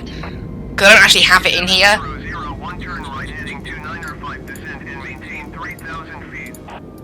There, so we're gonna listen to the vectors now. Hopefully, it would be nice if they just give us vectors straight away, but that other one didn't seem to listen. 3,000 feet easy 7001. Also, I don't think this autopilot is actually listening to what we're doing right now. That's because autopilot isn't in. I mean, why was autopilot not in? That's weird. That's my bad, isn't it? I forgot to turn on autopilot. Never mind. Okay. Right, down you go, plane. We're flying the missed approach. Now, this plane hasn't actually got missed approach in here, but can't believe that. Trust that to happen. Well, there we go. Stupid game, being stupid. It's just what you expect of FSX. This isn't FSX, but it's just what you expect of default ATC at this point. I'm not really sure what our next waypoint is, though, because it's not... Funnily enough, this game doesn't actually put missed approaches into the FMC, so I don't actually know what the missed approach is, which is quite silly. I don't. What's our next waypoint? That's what I want to know. Full approach Easy 7001 requesting vector to next waypoint. Easy 70. Well, I'm going to report finish with missed approach and see what they do with us. Turn right heading 295 Easy 7001. Are they taking us like all the way back to Sugol? Because I'm not doing that. Full approach Easy 7001 published missed approach ILS runway. I just report finished. 1,800 feet. Easy 700. I don't want to climb. Maintain 7,000. Oh no, this is so broken, isn't it? Climb and maintain 7,000. This is so broken. They're vectoring back to Sugol, which I don't believe is actually the missed approach procedure, is it? I highly doubt it is. It's a massive missed approach procedure. But I think that's what they're doing, you know. Full approach Easy 7001 requesting Ugh. waypoint. Easy 700. Yeah, I think they're vectoring us back to Sugol. Right, Navigraph charts, where are you? Because I want to actually find out if this is the missed approach procedure or not. Because I don't think it is, honestly. It doesn't sound like it should be. Seems a little bit much. Right, Navigraph charts. Easy 7001 acknowledge last transmission. I just did. Turn right heading 295. Right, Easy Amsterdam. 7001. And approach. ILS 27. Missed approach is climb on track to 267. Inform ATC. Oh, that's literally the missed approach. That's not very helpful. Really, is it? So there isn't actually a published missed approach. Maybe that's why the game is freaking out on me. Because yeah, by the looks of it, it's vectoring us all the way back to Sugol, which is quite a ways away from the airport. So it's not really ideal, but I don't know, I guess that's what they're doing for some reason. The issue is I don't even know what waypoint they want me to go to. Like, how am I supposed to know where I'm going? Well, if I turn on the VFR map, if they put it in there, that will dock FPS, but... Nope, there's no waypoints in here. Yep. Sure enough, they're getting us to go back to Sugol. Funny. And in fact, there we go. It's actually been published in our thing now. Right, we'll go ahead and turn off the VFR map, yeah. So clearly, they're getting us to basically just do the approach again, which has added quite a bit onto our flight. I have no idea why they've... I don't know, that must be the missed approach, I guess. I don't know. If we get told to go around next time, I just won't go around, but... Because sometimes it could be like FSX, where it's a bog, and they'll just keep telling planes to line up in front of me, and it'll keep causing issues. Because that happens in FSX. It's quite a well-known thing, that the ATC just sometimes just decide to throw a go around at you for fun. So if that's the case, then I will have to just leave it, basically. But it's really annoying, because it's a very, very long missed approach procedure. Like, I've got to head all the way out of...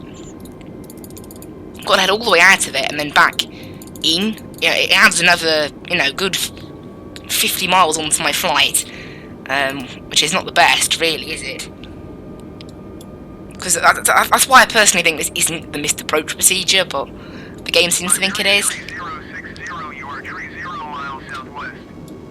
Climb and maintain 8,200 feet. Expect ILS runway 27 approach via river transition. Cleared to river. River? Is that even a thing? Must be. Climb and maintain 8,200 feet. Keep speed below 220. Can't believe this, honestly. It's almost silly, this, isn't it? But there we go, we just have to sit back now and chill. I guess I'm glad I kept... Also, the anti-ice is on. I didn't do that. I did not turn the anti-ice on. I don't think I had any... I don't have any... I don't have any AI assistance turned on, though, do I? Piloting. All off. Aircraft assistance. Apart from auto mixture, because I have no way of controlling that. All off. Okay, that's kind of weird then. So that's what, I don't know, it's quite weird then that anti-ice has been on this entire time. Who knows? But yeah, a little bit annoying. But I guess that is it then. We're going to have to just slowly go back to Sugol and then just try again. I guess. It's a shame it's added so much time onto our flight, though.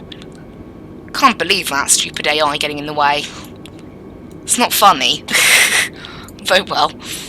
Oh well. It's made the recording really long now. I mean, really, I didn't want the video to be quite this long, but oh well. That's that, I guess.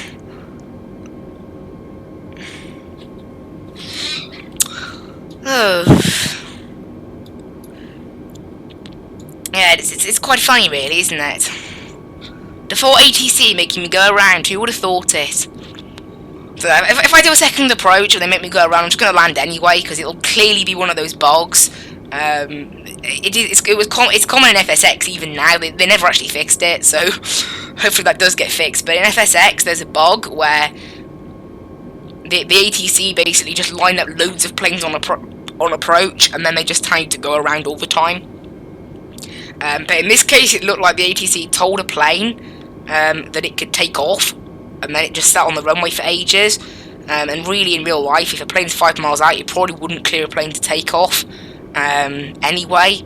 So it's clearly maybe a little bit of a bug where the game just doesn't even recognise that you're on approach and just clears planes for takeoff anyway. And obviously that doesn't work out very well, does it? So who knows? But never mind, we're only 5 miles from Sigel. Oh, never mind, 6.5. 6.5 miles to Sigel. And then we basically got to turn around and then fly that entire bit back again. This is what I mean. I have a feeling in real life it probably isn't all the way to Sigel. It's quite a long... it's quite a long length of missed approach. You know, it's a good 50 miles at least missed approach, which is a bit longer than you'd normally expect on a missed approach procedure. But oh well, I guess that's kind of that. Can't really do anything about it. Iberia 3060, climb and maintain 7,000 feet. Easy 7001 contact. Well, I don't want us to contact Amsterdam Centre now. We should be back on time. This is what I mean. Like, this is a missed approach procedure. I'm not flying back to Liverpool. So I shouldn't go back onto the centre and head away from Amsterdam. It's kind of silly. Oh well. This is what fun we get for dealing with the whole ATC, isn't it? So that's the shamrock that held us up, look. Shamrock 603 was the one taken off. Actually, it's 29901, but okay. We're going to make a right turn now after passing Sigel. We'll be back onto our approach again. So hopefully that will... hopefully we'll be all good. You can see, look, 15 miles just to the next waypoint. It's a very sharp turn as well. So it's quite annoying. There's a lot of instructions going on at once.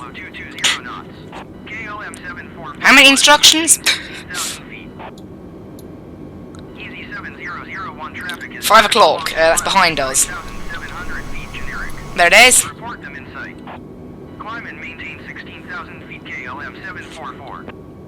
Easy 7001 have the generic in sight. Right, we're going to start turning right towards our next waypoint now. Hopefully that'll be it. But you never know. This thing is not actually turning quite as sharply as I want it to. So it's struggling to kind of get back on course in a way. It's kind of silly. Again, I'm not totally sure if this is really the missed approach procedure, but it's what we've been told to do by the ATC, so I can't really do anything else.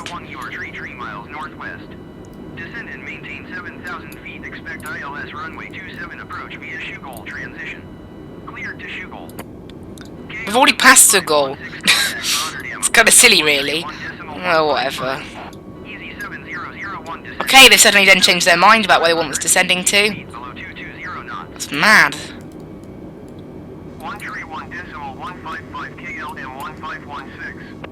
Right, acknowledge approach.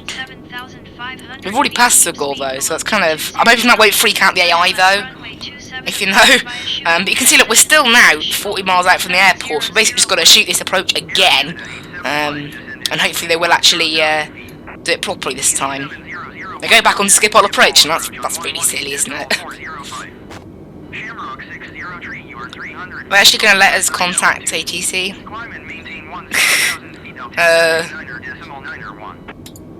Going to 11 18.405 easy 700. So you can see that the plane should level off now with its route. I might have to use heading select, I think.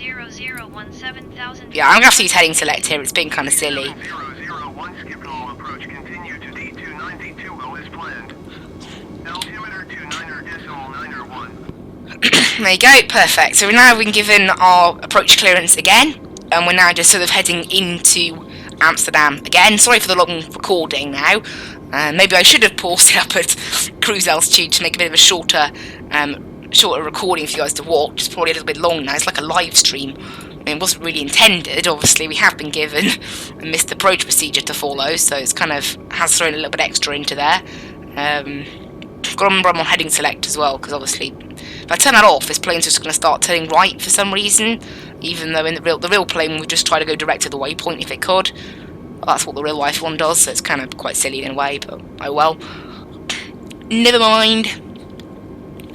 And hopefully this time we won't have to go around. That's the kind of thing. That's kind of the problem we had before. Hopefully, I said this time if we get told to go around, I'm just going to land anyway, because it will clearly be one of those bugs. That it does sometimes happen, particularly with the 4 ATCs. You know, I mean, it does mean we've used a bit more fuel than we maybe should have, but we've still got plenty of fuel. But, you know, maybe it won't even happen this time. It'll just be a one-off, and it wasn't, you know. But, as I said, the ATC shouldn't have cleared that plane for takeoff, so in a way it is kind of a bit of a bug in the ATC, clearly.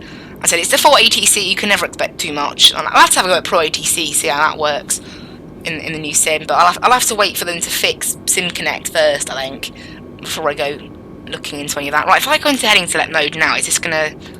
Yep, it's still gonna proceed to be a pain. So we're just gonna keep it on heading... We're gonna keep it on heading select until we pass this waypoint.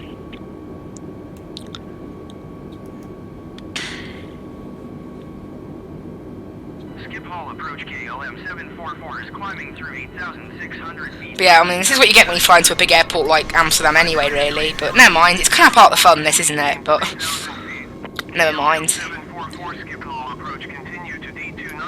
So they're heading to the same waypoint as we are, look. It's kind of nice that the ATC deal with the AI the same way as they deal with us. It's kind of like, you know, it means that the AI all follow sits and stars as well, which is quite cool. It's kind of like a bit more like real life then. Rather than the default ATC, which is, you know, in FSX. That's the one. There is one quite nice improvement about this game, is the actual default ATC. It's actually part of decent. Right, there we go. We're now off heading select and actually on our proper approach transition now. SPL is obviously directly overhead the airport, so that means we are actually heading back to the airport now. Finally, we're only 16 miles away from it. Obviously, it's not really what I would have rathered, but never mind. What can you do? It's part of the fun. I guess, isn't it? Part of the fun. 7001 descend and maintain 7,000 feet.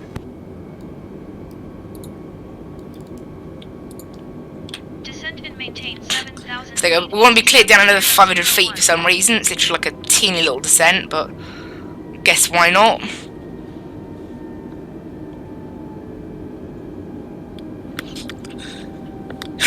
Just a very small little descent downward. A few hundred feet. Through the clouds. We're only 12.5 miles away from the SPL VOR, and then obviously that's where we start our approach once more. So hopefully this time the plane will be a bit more, you know, the ATC will be a bit nicer with us in terms of well, actually handling us properly rather than how they were handling us previously. That'd be nice, wouldn't it? It's going to be a very long video, this. It's going to be like approaching 2 hours probably by the time I actually finish, which is kind of silly, but never mind. I also realised I never actually switched off a display capture. That's kind of interesting. I never actually went off display capture. So yeah, there we go. It's quite funny as well. This game says I've played 32 hours, but what's really funny, because I've had to install it 3 times now on 3 PCs, probably like... I probably spent about 15 of those hours just installing it, so it's kind of a bit false, but yeah. Because downloading the game actually counts towards game time, which is quite funny.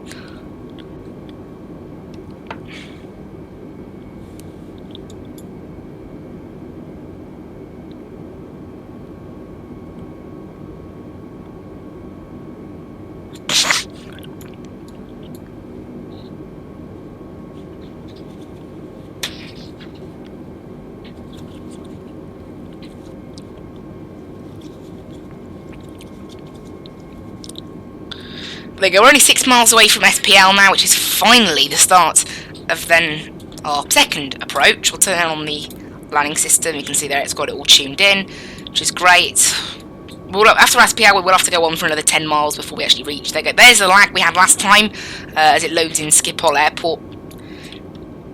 And going into some cloud as well. There we go, bit of a freeze there, but not too bad. Honestly, I don't know, it does seem to find loading Schiphol Airport quite a challenge, doesn't it?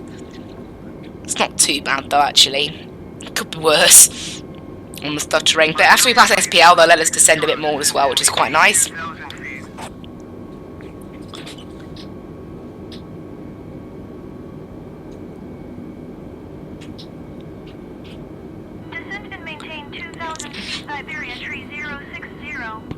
So we should be cleared after we park. There you go, you can see there, look. We should be cleared a bit lower. You can see there is, that Iberia is now on to Schiphol Tower.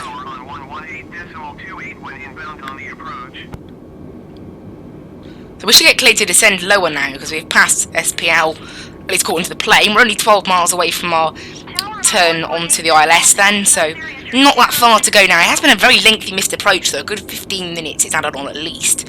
I'm not totally sure if in real life it is the missed approach procedure, but who knows.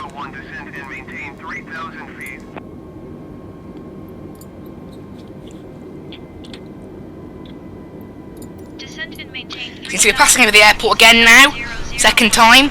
You can see there's all the planes on the ground. There's runway 27, look, I think. And there is actually a plane just sitting on it. I think it's vacating, so it does imply maybe there are a few traffic issues with this new sim and everything like that. But you know, we'll see. We're descending down quite nicely at the moment, just down to 3,000 feet. Quite steady in these, well, quite thick clouds. Only 7.5 miles to go. And then we can finally then make the left turn and join the ILS again for our second time lucky. And hopefully it'll be good enough. By the looks of it, that Iberia is on the same approach as us, but it is massively ahead of us. So cloudy, it's mad, look at it. The clouds do look so good in this game. They look better than FSX, that's for certain. I mean, look at that. It does look so nice. But yeah, right now it's doing a pretty slow descent now. There you go, we've been cleared down to 2,000. Descent and maintain 2,000 feet, easy 7001. And there you go, now they're telling us to go on to tower. So finally, it appears that we are clear for second approach, which is great. Tower on 118.28, easy 7001. Schiphol Tower, easy 70018. See, there you go, we're just breaking through the clouds here. Whoa, that was weird, that effect then, going through the clouds. That was nice. Yeah, we've been cleared the approach, so we're going to go ahead and arm approach mode now.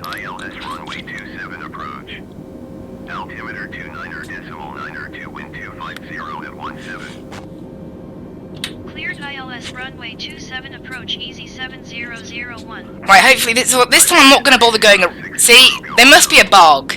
But Iberia's had to go around now because the planes are so slow taking off and vacating from the runway. So clearly there's a slight problem with the inbuilt ATC. Look, that KLM, I think that was the KLM we probably saw trying to vacate as we passed over. It's probably like a slight bug where it's just crawling along very more slower than it should really. So there's clearly a bit of a bug there. We're going to go ahead and drop the speed to about 200 knots now.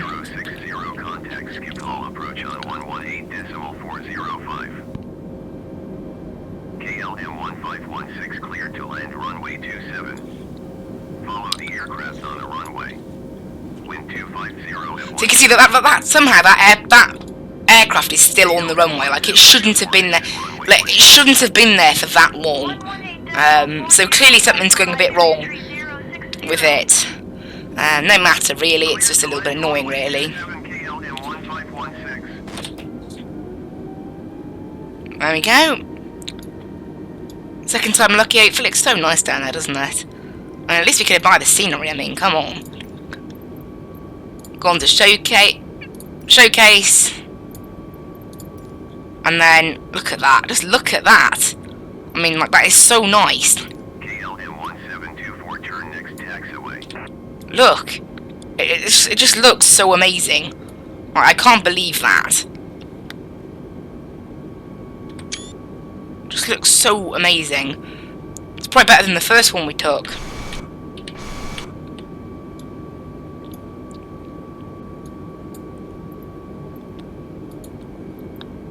Can I get this back into the sim? There. So you can see there, look. That KLM 1724 is clearly bugged out and stuck on the runway. Because the next KLMs had to go around too. So there's clearly quite a few bugs with the inbuilt ATC right now. So I don't think we're going to be bothering anytime soon with... we're not going to go around the second time. I wish it wouldn't be like this. Obviously FSX is also it's also got the same problem where if you get told to go around, you've just got to ignore it now because of the problems. Yeah, clearly there's the KLM going around, look, and that KLM 1724 must somehow still be on the runway. Obviously it shouldn't be, but that's obviously the bug. We're going to go ahead and go to final approach speed now.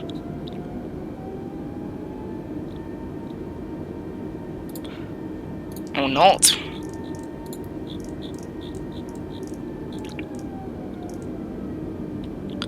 You can see, look, they're still saying, is it still stuck on the side of that runway? I don't see it anywhere.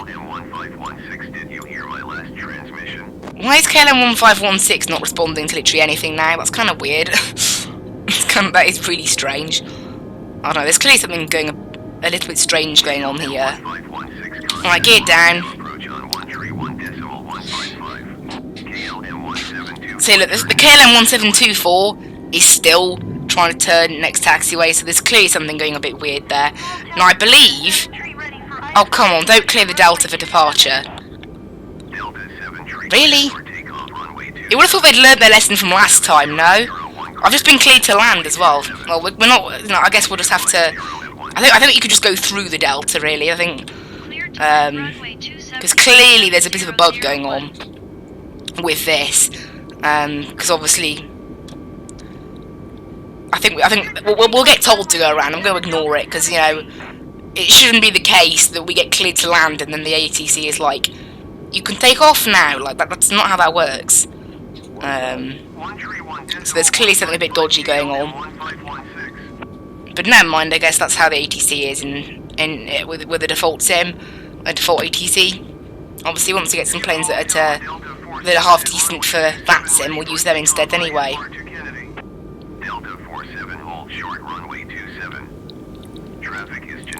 See, I mean, that plane actually has vacated now, look, but that plane there is still taxiing onto the runway, and it will probably be there for a while, so we are going to get told to go around. I'm going to ignore it, obviously, because it's just going to it's clearly going to happen every time. It's quite clear by now that that is just a bug that is in this game, sadly. But, oh well. Because that's the thing, I'll always do one go around, but then if it becomes apparent that it's just going to happen every time you taxi up, which in this case it clearly is going to happen literally every time, because that's how the game is doing it. It's doing it in a way that is bugged. What with planes getting stuck on the runway and planes not taking off in time and all the rest of it, it's clearly a bug. Or at least ATC not managing it very well. I'm not going to go around, so I'm going to ignore that. So you can see that they just clear that one, taxi in position. That one isn't, it's so silly. So silly, but I'm going to go ahead, we're going to land anyway. Going to aim for a pretty good landing if we can. Yep.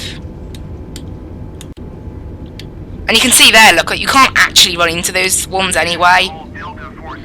Reverse is out. Pretty good landing, actually. Reverse is in. And we can go ahead and vacate here. So dumb. So dumb.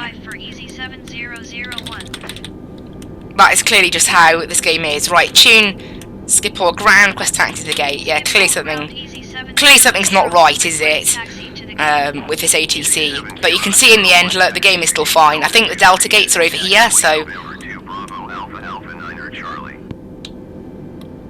Yep, I knew that. I do know a bit of Schiphol. But yeah, it's so silly. It's so silly. It's a shame, really. It'd be nice. It'd be nice if finally the issues with default ATC would be fixed. But I guess this new sim doesn't still quite have the answer to that. Sadly, but never mind. We'll go ahead and turn all this stuff off now. But yeah, clearly this new sim hasn't quite got it right either. With the default ATC. Also, I'm really struggling with my rudder control. It's not that good.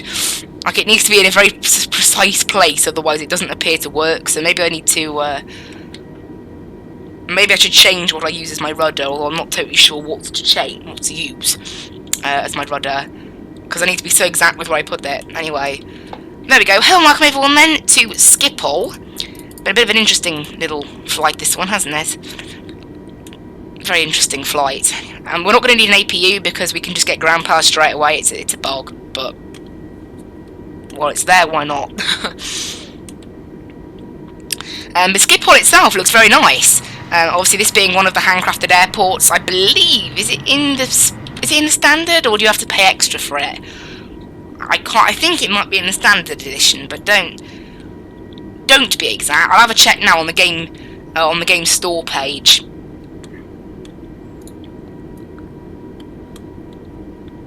I'll have a quick check on the game store page and I'll tell you guys now. It tells you on their game store page now what you get with each pack. Or at least I think it does. It's not anywhere, never mind. Like on the game store page on Steam, but it doesn't say it there. Yeah, and again, my rudder is being dodgy. Hello, turning right. I need to change what my rudder control is, and we're stuck. Okay, yeah, unfortunately I haven't got stuck because I wasn't able to turn, thanks to the world's worst rudder. But this game does have slew mode, so we can just use that.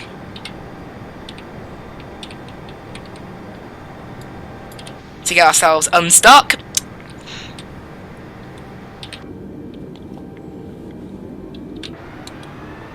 You see that the rudder is clearly a little bit dodgy, look. When I press it, it just doesn't quite work all the time. It's working now, look, but it doesn't work all the time at the moment.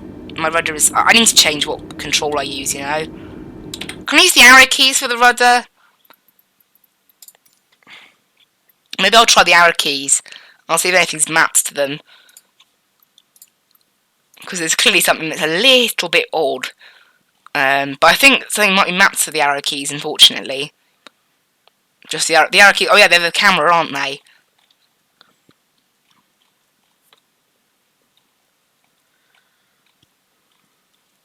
So I'm not totally sure what to use, really, for the rudder.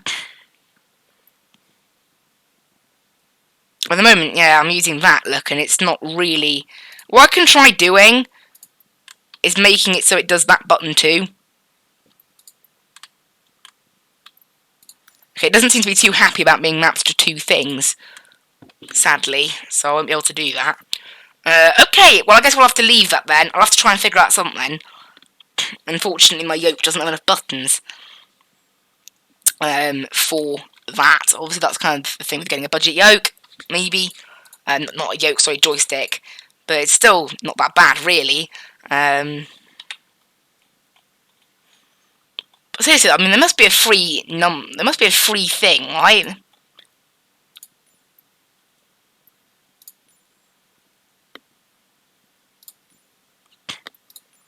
How about number 9 and number 7? Yeah, I think we can do that. Number 9 and number 7, because when I'm not on... Because they only control slew mode. So as long as I'm not in slew mode, I'll be fine. So rudder left. In fact, actually, it's already mapped to number 0 and enter. So if we use that... However, it does appear that number 0 is actually mapped to something else as well. There we go.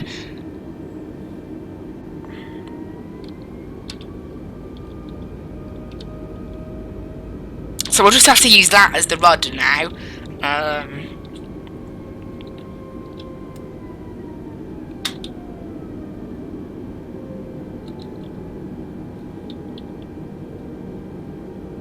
I just need to have numlock on when I play the game now, but there we go. So that's a better... I wish this blue blocks wouldn't, like, highlight around it as well. I mean, like, I know what gate it is, I just want taxi instructions. But yeah, it's been a bit of an interesting, interesting video this, isn't it? Although, funny enough, the master does appear to work, which is kind of cool. That's really cool.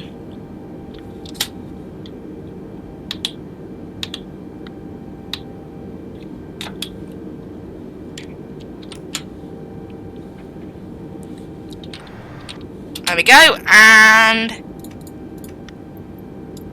off, and you can see there already, look, somehow. You can see, there you go, there's our flight, 1 hour 20 minutes in the end, so not bad. And we'll bring up ground services, and request jetway. Ground Easy 7001, could you And there we go, we'll have a look at how this, look at pretty good parking actually. Pretty good parking.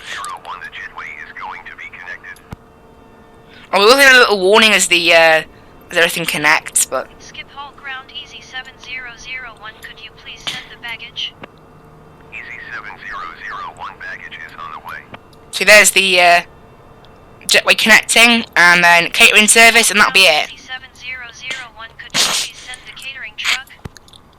Easy 7001 the catering. It's got a little warning here, look. Park brake's showing up there now. Anyway, that's really, really cool. Right, we'll go ahead and turn off all the lights then. And there we go, that is us done. We thought it was been a bit of a crazy flight, really. It's definitely been interesting. Definitely be interesting. But there we go, guys. I hope you guys did really enjoy today's little flight. Bit of a long video, I know. I think maybe it would be a good idea to premiere this. I don't know.